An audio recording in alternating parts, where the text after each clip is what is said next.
Hello বন্ধু, welcome back to my channel.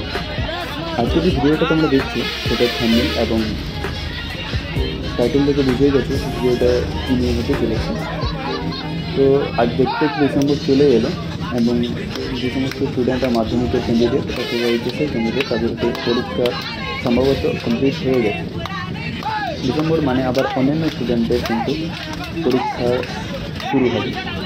তো HS অথবা মাধ্যমিকের স্টুডেন্টরা যাদের হয়ে গেছে পরীক্ষা, তারা এই মায়াপুরে কিন্তু যদি ঘুরতে একদিন দুদিন ঘুরে ঘোরায় থাকে 1 ডিসেম্বর মাস, তাহলে কিন্তু এই মায়াপুর থেকে ঘুরে আসতে পারে।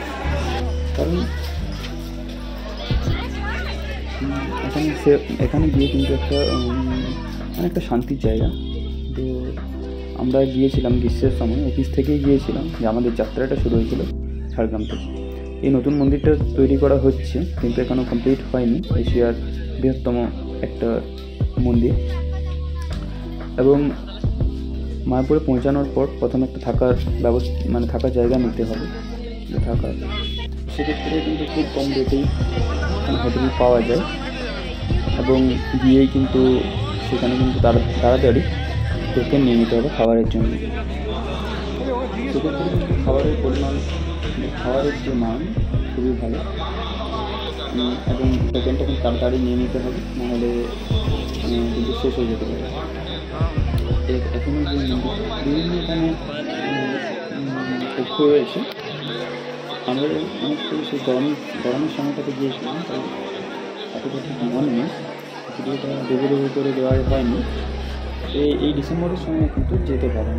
সেক্ষেত্রে এখানে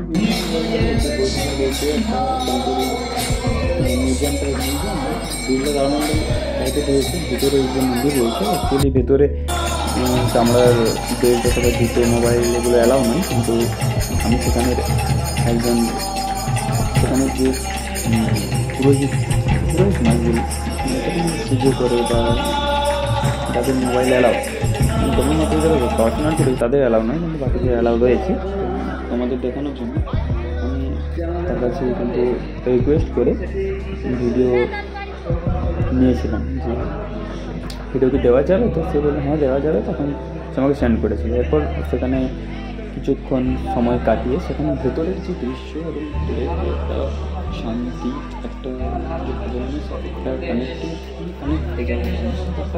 আলাদা একটা পরিবেশ না এটা কিন্তু বুঝতে পারবো। এরপর সেখান থেকে আমরা বেরিয়েছি এবং আমরা সেখানে জুতো রেখেছিলাম। আমরা তো অফিস থেকে গিয়েছিলাম, তাহলে অনেকজনই স্টাফ মিলে গিয়েছিলাম। বাসে তো দেখলেই যা হই হুল্লোড় হয়েছে, এতজনকে তো দেখলেই তাদের মধ্যে প্রথমে এক দুজন ছিল যাদের কাছে আমরা সবাই ব্যাগ, জুতো সমস্ত কিছু রেখে দিয়েছিলাম এবং তারপরে ঢুকেছিলাম। তারপর বাইরে বেরোনোর পর মেঘলা ছিল আকাশটা। প্রথমে যখন প্রথম রোদ আবহাওয়া ছিল, কিন্তু রোদের জল ভালোই ছিল। তারপরে মেঘলা হয়েছে, ঝিরিঝিরি বৃষ্টিও পড়ছিল। তো সেখানে যাওয়ার পরে সবাই নিজের কিন্তু ঘুরতে থাকে।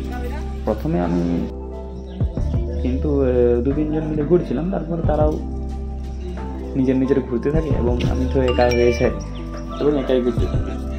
মন্দির থেকে বেরোনোর পরে বেশ কিছু জিনিস আমি কিনেছিলাম সবার জন্য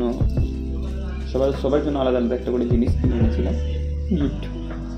তারপর আমি বাইরের দিকে চলে এসেছিলাম। বাইরের এই দিকের যে পরিবেশটা খুব ভালো এবং এখানে বিভিন্ন নারকেল গাছ, সুপারি গাছ এই সমস্ত রয়েছে, ফুল গাছও রয়েছে, ব্যারিকেড দেওয়া রয়েছে। তোমরা আবার অন্য ভিডিওতে হয়তো দেখেইছো যে পিছন দিকে একটা প্রাকৃতিক সৌন্দর্য, একটা পার্ক টাইপের। তারপরে সামনেই থাকতো শিবম বলে আমার একটা বন্ধু।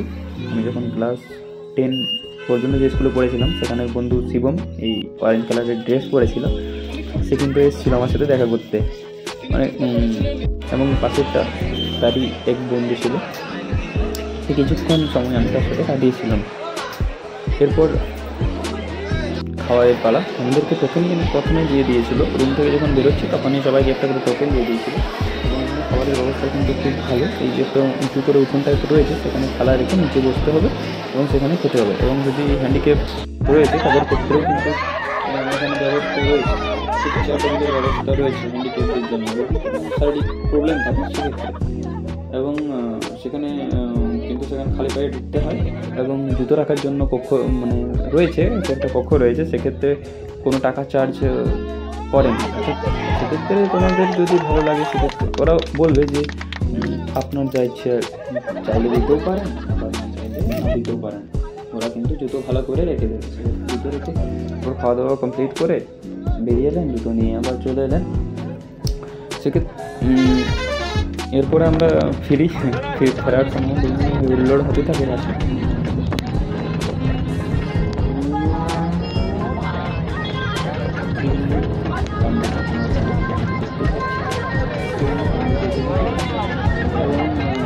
এই ডিসেম্বরের সময় গেলে কিন্তু খুব ভালো বাইরে, এবং যেটা আমার যেটা সেখানে অভিজ্ঞতা হয়েছিল যে কিন্তু যাওয়ার পরেই যদি কোনো কেনাকাটা থাকে সেগুলো কিন্তু আগে করে নিই, কারণ দেখেছিলাম যে বিভিন্ন প্রসাদ ফুরিয়ে যাচ্ছে। আমরা যখন প্রসাদ কিনেছিলাম ভাত খাওয়ার পরে, লাঞ্চ কমপ্লিট করার পরে সেখানে প্রসাদ কিনতে গেছি, তখন দেখছি মানে বেশিরভাগ ফুরিয়েই গেছে।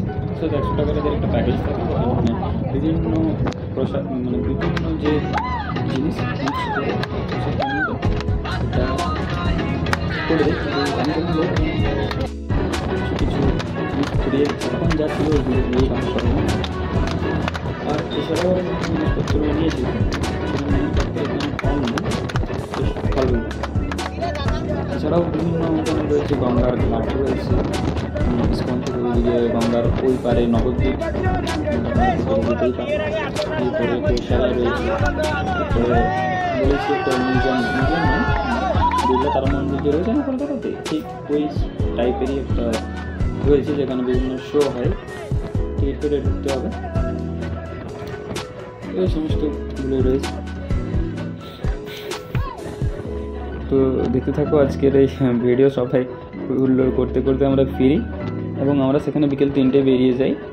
অ্যাকচুয়ালি রবিবার ছিল এই দিনটা এবং সোমবারে এসে অফিস করতে হবে, তাই সেখানে 3টাতে বেরিয়ে পড়েছিলাম। এবং আমরা যে রাস্তাটা দিয়ে এসেছিলাম সেই রাস্তাটা তাই তো বাসের কোনো ড্রাইভার ছিলেন, ছিলেন বাকি বাসের 3জন কাউকে ছিল, তারা বললো না কলকাতায় গঙ্গার কলকাতা দক্ষিণেশ্বরের কালী মন্দির সেখানে ঢোকা হয়নি, বাস থেকে দেখে হুগলি টেস্ট করে এসেছিলাম। এরপর ওইটা হয়ে এবং মেদিনীপুরেরও কিছু স্টাফ ছিল, তাই মেদিনীপুরে ঢুকে সেটাকে বেরিয়ে মেদিনীপুরে ঢুকে সেখান দিয়ে কিন্তু এসেছিলাম। এরপরে মাঝে সেখানে দাঁড়িয়েছিল বাস, সেক্ষেত্রে সেখানে সবাই টিফিন করে নিয়েছিল, যে যেটা পেরেছিল সবাই টিফিন করে নিয়েছিল। এবং মেদিনীপুরে গাড়ি ঢুকে মেদিনীপুর থেকে সেক্ষেত্রে রাতের ডিনার আমি কিন্তু প্রথমে ভেবেছিলাম সবাই ভেবেছিল যে হোটেলতে নিয়ে কিন্তু অনেক লেট হয়ে যাবে, সেক্ষেত্রে কিন্তু বাসেই নিয়ে নেওয়া হয় পার্সেল করে। আমি ফোন করে দেওয়া ছিল এবং তারা পার্সেল করে রাখছে এবং পার্সেল করে আমরা নিয়ে নিই। এরপরে বাসেই সবাইকে সার্ভ করে দেওয়া হয়। সবাই খুব টায়ার্ড ছিল, যা খেয়ে নাচ গান করে খুব টায়ার্ড